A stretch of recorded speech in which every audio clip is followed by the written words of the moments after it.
Hello, tiny friends, and welcome to Tiny KeyHole Minis. I'm Jolene, and today is going to be a viewer's request video.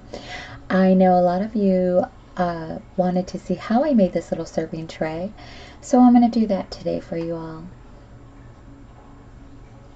Now, I did use my Cricut program and my Cricut machine to cut out some basic shapes, and if you don't have a Cricut, then just see what you got around the house that you can shape out or trace out in different shapes and use that. I'm also going to be using some chipboard, and if you don't have any chipboard, you can layer other types of paper like cardstock or construction paper. I believe this came from some packaging, but most likely you have some of this in your pantry because most food products come in with a chipboard box. Now, I just got some basic shapes here, rectangles and ovals, and I'm going to be doing a few sets for you today. And I've got 4 pieces for each shape per tray. And I'm going to attempt to give you some measurements, tiny friends. So for the larger one, it measures about 1.25 inches in length by 3/4 of an inch in width. And then the smaller one here measures almost 1.25 inches in length by just in between that 1/2 inch and 3/4 inch mark. So right there, that little line right in between the two, whatever that measurement is, tiny friends, that's what it is. I'm so challenged when it comes to measuring. I'm so sorry. Now the oval pieces measure approximately the same size, give or take, because of the shape, but you want to stay within that range if you're going for 1/12 scale. Okay, so in the program, I just picked out a basic scalloped border and stretched it out for the length that I needed. Now I've got 2 sizes, and the smaller one measures a little under 1/4 inch, about 5.5 inches long, and the larger one measures 1/4 inch in width and is about 8 inches long. Now that's going to be more than what I need, but I rather have more than not enough at all. Now you can do straight borders. You don't have to have a scalloped. You can do other fancy borders, whatever your preference is. I just went in and picked a basic one that was already there. I also have these little skinny strips left over from the table project that I'll be using up, and this will be going along the bottom of the trays for added detail. And then I have some tacky glue here that I'll be using, and I'm going to use tacky glue for the whole process up to the handles of the tray. And for the handles, I've got some hairpins. Now, if you're really good at this, you'll get 2 handles per hairpin, but that's another story later on, tiny friends. So I'm going to begin with layering all 4 pieces per tray. And if you're using a thinner type of paper, you might need to double this process depending on the thickness of your paper. So once I get all these on here, I'm moving on to the borders. Now you'll see here that I'm going to be gluing 2 sides. Don't do that. Just do one side at a time, because I end up wiping this side off here, and it's because I'm using fresh glue. Another thing is, most of the times I'm putting my glue on a card and I'm letting it sit, and it gets tackier as it sits. I would definitely suggest that to avoid any types of frustrations or stress, because these things can be a little bit finicky, and if you let your tacky glue sit for a little while and start to get tacky, these pieces will stick right away and you won't have any issues with them. But you just want to line the 2 bottoms up together so that they're nice and even and there's nothing hanging over that bottom edge there. And then let it sit for a little bit to catch a good grip before you continue on. So it's a good time to just go ahead and start all of them. I'm removing any excess glue because I don't want it to dry lumpy, and then when I paint it, you know, that's going to be showing. I am using the back of my tweezers here, so find yourself anything flat just to press up against that edge. You'll see I'm going to be using my fingertips. I'm going to be using my scraper tool, whatever I have in front of me or in my reach. So several different, you know, things you can use just to press that up nice and flat and tight before you set it aside. Same thing with the ovals. Just do, you know, a small part at a time before continuing on. So get them all started and then go back and rotate. Now if you're using a round shape or an oval shape or anything with a curve, you want to give your border a head start. So wrap it around a bottle or something round, or you can take your fingers and pinch and pull it like you're curling ribbon. And this will just give you a head start to avoid any creases that might occur while you're wrapping that around. Now for these borders, I am only using one single layer, and sometimes I, you know, double or triple my layers, and sometimes I'm just using a single layer, and that all depends on how thick the paper is and also what I'm creating and the size of what I'm creating. Sometimes I do need that thickness, sometimes it's thick enough. And for these small trays, this single layer is thick enough for that border there. You definitely want to double the bottom because it gives it enough width for this border to hold onto and makes your life a whole lot easier. So it just go with your preference. If you think you need, you know, more layers, add more layers. If you think you're good to go with a single layer, then just do a single layer. Adding the glue and the paint and the varnish in the end is all going to help it become really stiff and sturdy in the end, and then you'll have a nice solid little piece constructed from paper or chipboard or whatever you're using. So now I'm going to go and begin to wrap this border around. And for the rectangle trays, I found it was really easy to just lay it down flat and flip that side over. And of course, always make sure that your border is lined up evenly with that bottom part of the tray there. Just hold it for a couple minutes, or I'm sorry, a few seconds, just enough to get a good grip. If your glue is sitting out and it's tacky, it's just going to be a couple seconds and it'll take hold. I'm also pressing it nice and tight as I'm pushing it outward to pull that piece nice and tight so there's no gaps. And then I'm going to remove any excess glue so it doesn't dry lumpy and show through my paint. Now residue is fine because you're going to be painting and covering it up, so don't worry about glue residue.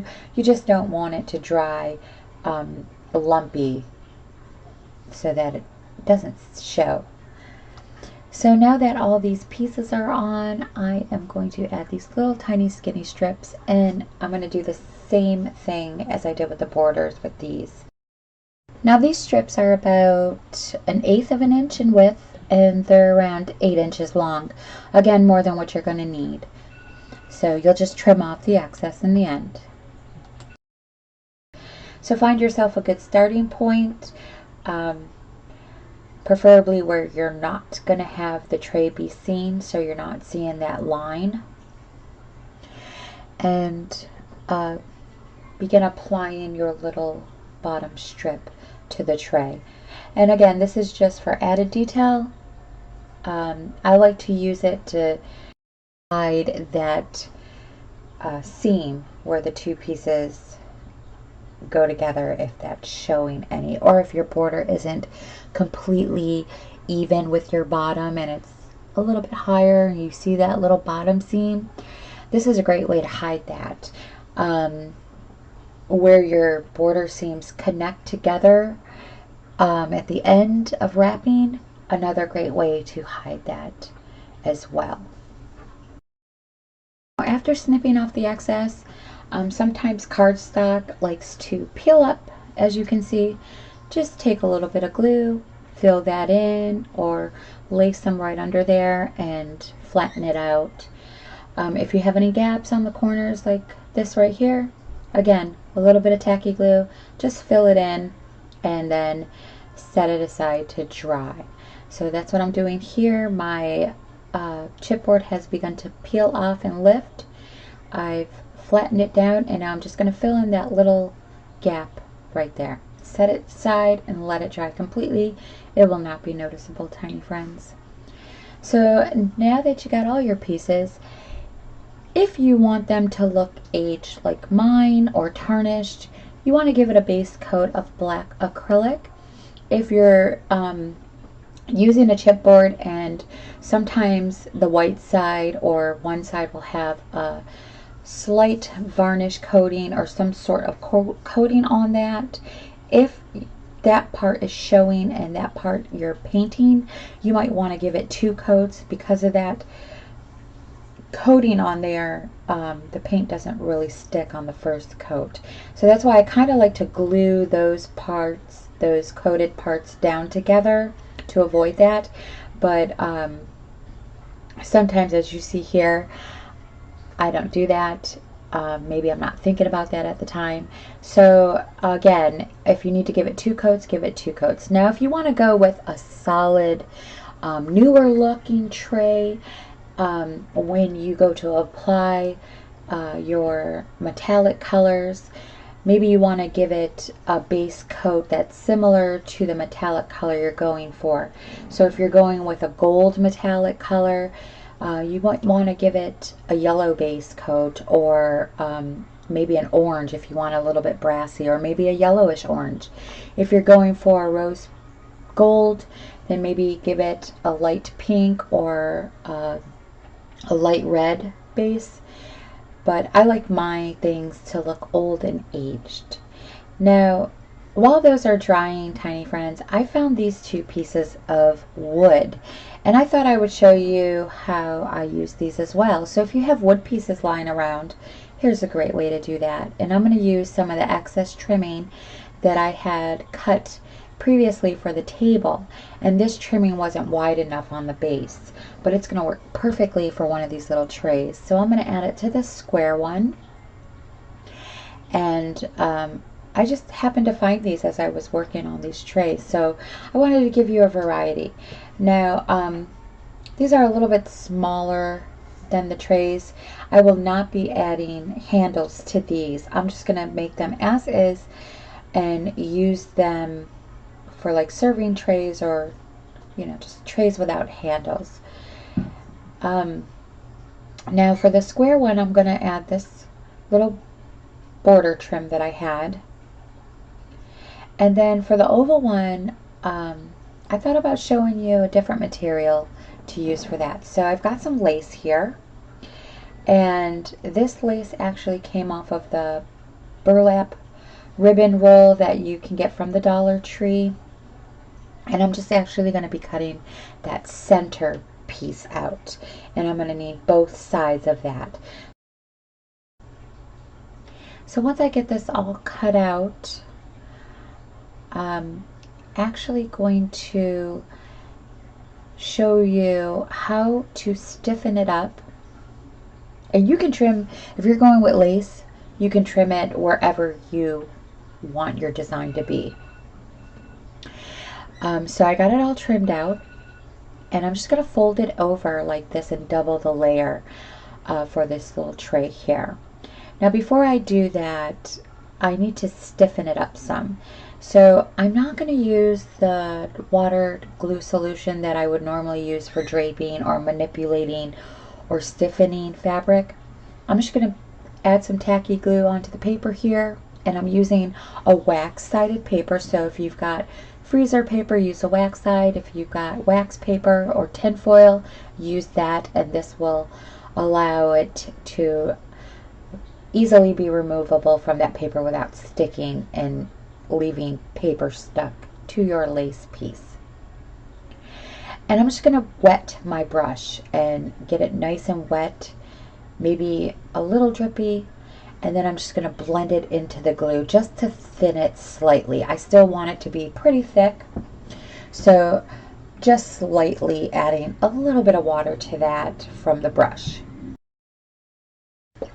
I'm going to cover that completely and make sure it's nice and saturated, and then I'm just going to set it aside and let it dry completely and then come back to it. Now this little tray here is nice and dried, and I'm just going to flare out the sides here, the border here, like I did on the table. Now if you want to do something like this, just make sure that your piece is nice and dry to avoid it peeling off or popping off on you. Once it's nice and dry, it's good to go and you're able to do this. And I'm just going to make a little serving platter. Now for the lace, it's dry, and I'm just going to peel it off. And you can see the back side here, it feels a little plasticky, like vinyl. It has a little shine to it. It looks a little like vinyl. And I am going to actually fold this over and double my layer, giving me a little bit more thickness. Just like this, and now it's another scalloped border, and I can go ahead and glue it right around this tray. And I'm just, for this, I'm actually going to use my fabric tack. Now you can use any type of fabric glue. You can use your tacky glue. Make sure that your tacky glue is a bit tacky so it sticks right away for you, but using this fabric tack, it sticks instantly to it, and that's why I chose it. But leaving that tacky glue out will do the same thing, tiny friends. And I'm just trying to line up the bottoms together nice and evenly. And I'm going to trim off the excess and paint both of these trays with my black base. Now going back to my oval trays, I'm going to begin with these first. And I am going to paint them with my metallic rose gold from Folk Art.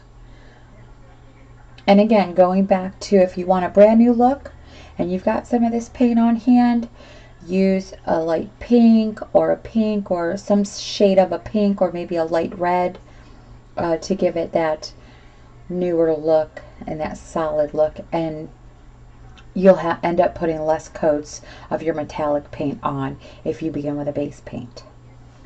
And I'm just going to do the same technique that I do with my hardware. I'm going to just do a dabbing. I'm going to remove any excess off as much as I can. So it's almost like a dry dab. You can always put more on. If you put too much on, you can always add some black after it's dried. But just remove as much as you can and start dabbing. If you're going for a brand new look, you probably just want to paint it with the brush and not give yourself any added texture like this little sponge is going to give me. I'm not going to cover it completely with the rose gold because I still want that black to show through. This will give it some texture, making it look like it's tarnished or it's aged. I'm not going to go too heavy on this. So it's beginning to look like this, and it'll look like this for the whole piece.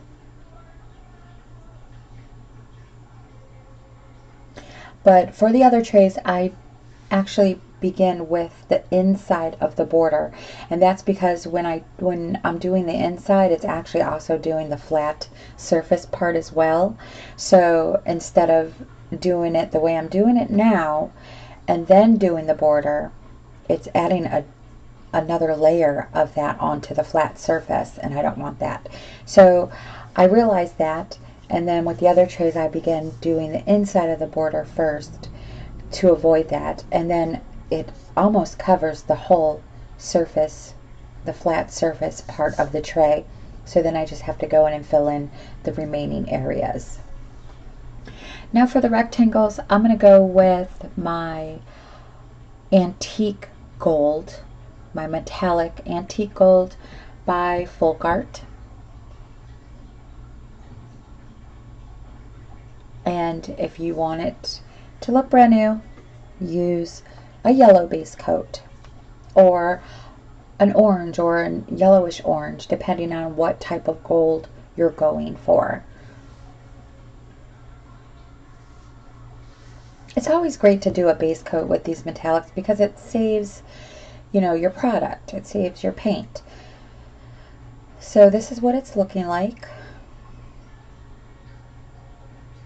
One coat is only needed for this on the metallic colors. So for my wooden trays, I am going to use my silver, metallic silver, sterling silver by Folk Art, and I'm also going to highlight it with my chrome paint marker. Now, if you want a brand new silver look, give your tray a base coat of a gray, a light gray, or a medium kind. Don't go with a dark gray, but maybe add a little white to your gray if it's too dark, and give your trays a base coat of a light gray or a white. And this will make your silver pop even more, looking more brand new. And now I'm going to go in with that metallic paint to highlight some of that silver. And I like to release some of the paint on the paper and then just dab it. If you're using this type of paint, because this is an oil-based paint, and it's kind of like an enamel type of paint or a model paint, make sure whatever you're using to apply it that you wash off immediately before it dries, because it'll harden up and you won't be able to get that off. You'll have to cut or trim your brush or your sponge, whatever you're using.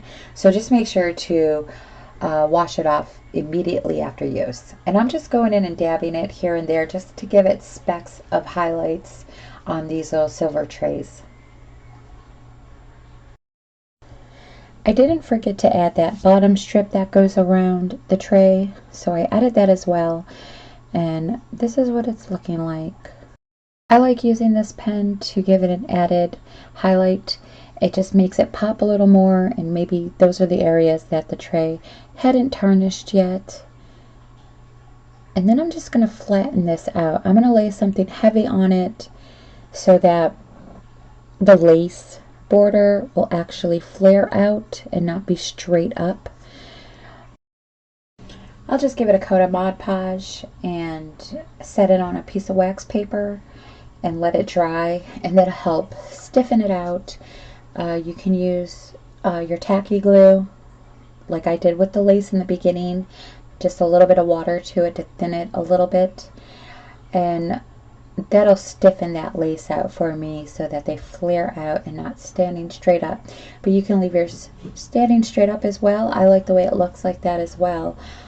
But now I'm going in to add the decals, and I've already picked out my decals because it does take some time. These are mini tiny little rub-on decals, and I've actually purchased like a 5-sheet pack from Amazon. So this is what they look like, and they're from May Plus.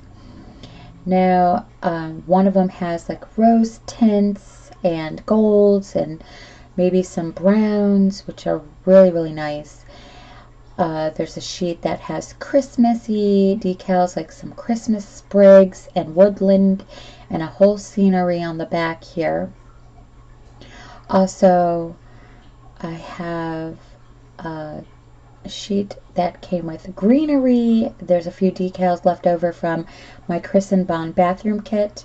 Some pretty ferns and pink tones and blue tones. I just like to cut all the tiny pieces, or I'll trim these pieces down to smaller bits. some more woodland fall colors, oranges. So this came with a really good variety pack. Here's some more pinks and reds, some blue tones and violets in here. So if you're looking for some rub-on decals, just do an Etsy or Amazon search. They're really great for miniatures. Now this piece here, I actually lost one of my original roses somewhere on my desk, but I just added, I luckily had one more left, so I just added that one. And this is what they're all looking like. I really love the way they look with these decals, and the flowers and the roses and stuff make them look really antique-y, really old. That floral pattern or design that, you know, was really popular.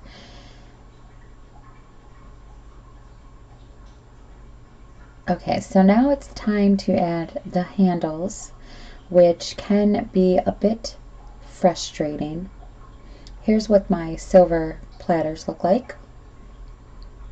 And I am going to give these all a nice coat of Folk Art clear enamel gloss before I actually add the handles on. So once that dries, I'm going to continue on to this process here, and again, it can be quite frustrating. Just take your time, be patient, and definitely use a wire that's going to be easy for you to manipulate and work with. So you don't necessarily have to have hairpins. Any type of wire will work, any color. You can paint it if you like. Give it a nice coat of Mod Podge if you're using acrylic paint. So to save yourself from the frustration that I went through, use something easy for you to manipulate, and also get yourself a really good pair of cutters. Now I have two types of hairpins in here. I have a thicker and a thinner, and I like to use the thicker ones for my hair because they're better quality. So I'm going to use these thin little ones here that I don't really like to use too much for my hair. This was really frustrating because my good cutters that I normally use are somewhere in the garage. They have been brought down there and not returned, so I'll be using whatever I have in my drawer. I did have a little bit of a struggle with this, tiny friends, because I am not good at manipulating wire. For these pieces, it's just an easy 90-degree angle. It just, like I said, save yourself from the frustration and stress of it all. Use whatever is easy for you. The reason why I chose these is because I like the wavy pattern that they have in the middle, and it just gives a little added detail to the handles. And I am super stubborn, so this was a very long process, but I was persistent and got through it. Like I said, if you're really good at this, you'll get 2 handles per pin if you're using the hairpins and you got some on hand.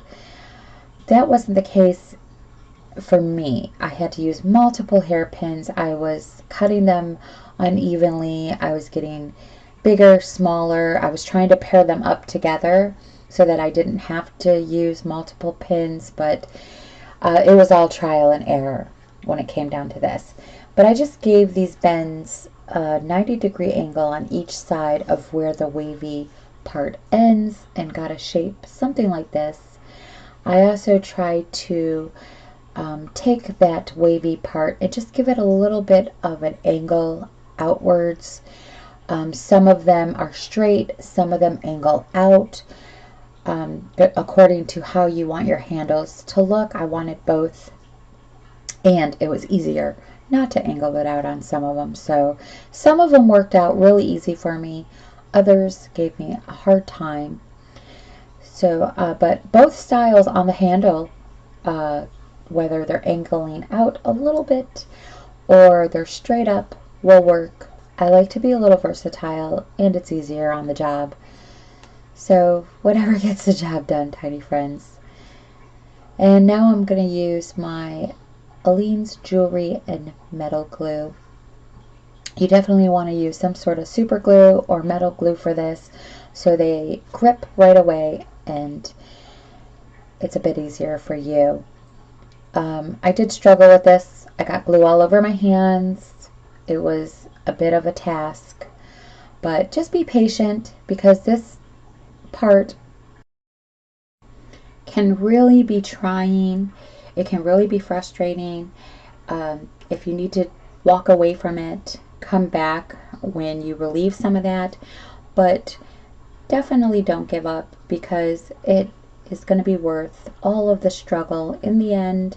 So just keep trying, give yourself a break if you need it, and be patient. Lots of patience.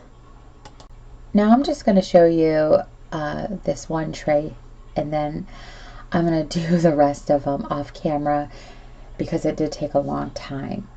So applying it on the very ends, I really didn't have any measurements for these. I just eyeballed it according to my tray and clipped them down where I wanted them to be. They're not all even, they're not all clipped at the same point, so it's really impossible to give you some sort of a measurement here. But I know the width or the length of the handles are probably about 1/2 of an inch.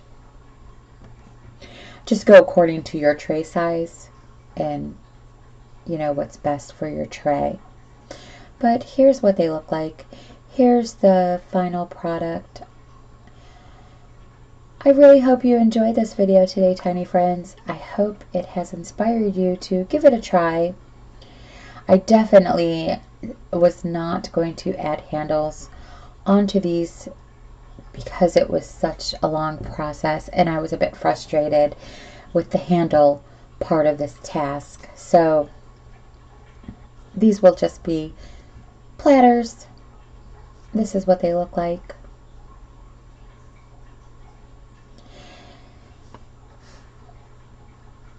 I love the silver ones as well. I'm glad I found these little wooden shapes because then I was able to show you a different variety or technique, different ways that you can go about creating these little trays for yourself. I really like this tray here because the decal, those brown tones and bronzy kind of look go really well against the gold, which kind of does look bronze and not gold against the black. It looks really antique-like.